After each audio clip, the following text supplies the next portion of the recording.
Hi, thanks for checking out Camera Collection. Today I'd like to show you this Werra. The Werra camera comes from East Germany. This one was probably made in the late 50s, early 60s. It is a 35mm rangefinder camera. A history of Zeiss Jena. I'm sure you can find more information on the internet about how that all shook down post-World War II. You have a lens factory in Jena, and the rest of the Zeiss Foundation moves to West Germany, continues to make cameras from Zeiss Icon to Hasselblad lenses. So originally I came across the Zeiss Jena lenses through a cinematography article about the Master and how the cinematographer had used rehoused Zeiss Jena lenses from the medium format collection. As a big fan of East German design, of course I had to know more about this, and I was surprised I hadn't really heard about Zeiss Jena before that. And so looking into it, I picked up Pentacon 6 and some of the medium format lenses, also from the 60s with their really cool zebra design.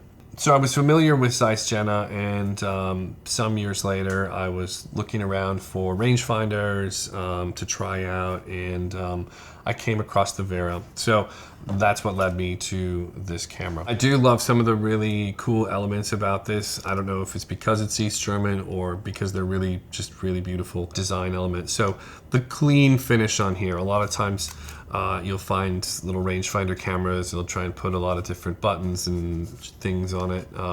This one's really quite simple, where we only have the shutter button on there, and on the back there's simply the eyepiece. The bottom has some of the business frame counter and adjustment for rewinding the film and opening the chamber to load the film. So the first question is, where's the frame advance cocking mechanism that we would find on most rangefinders? Sometimes it's on the bottom, sometimes it's on the top.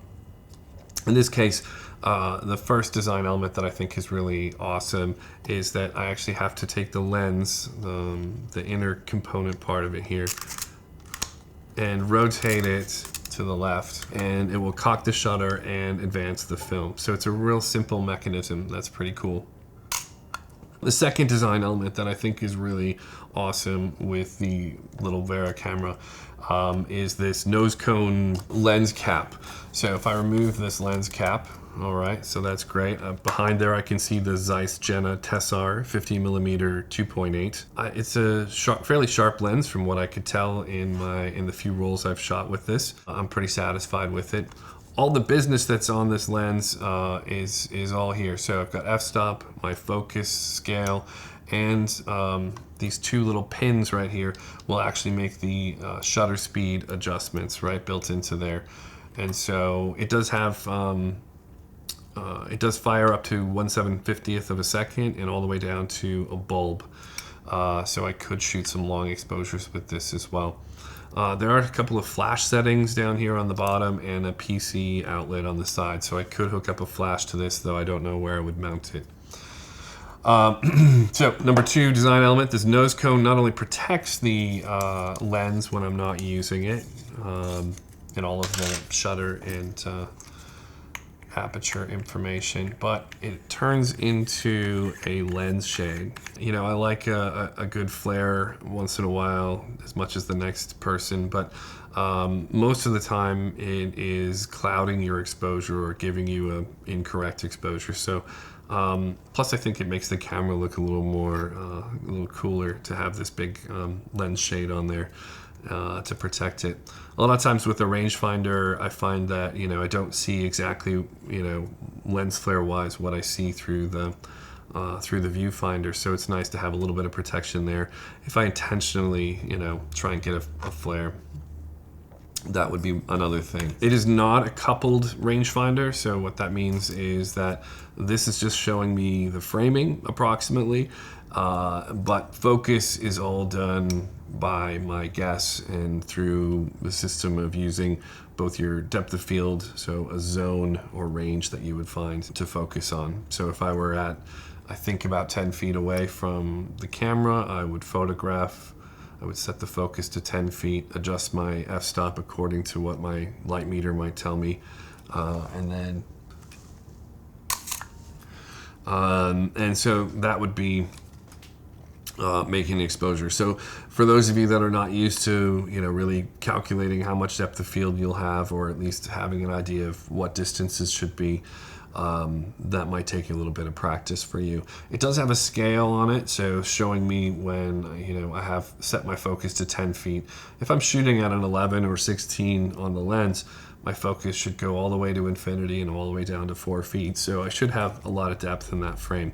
But if I am trying to shoot wide open, I can tell you from experience that it will be, very shallow and tricky to focus. Like a lot of rangefinders you might find, loading is pretty straightforward. There's a turning mechanism down there in the bottom, and the back half of the camera is going to come off.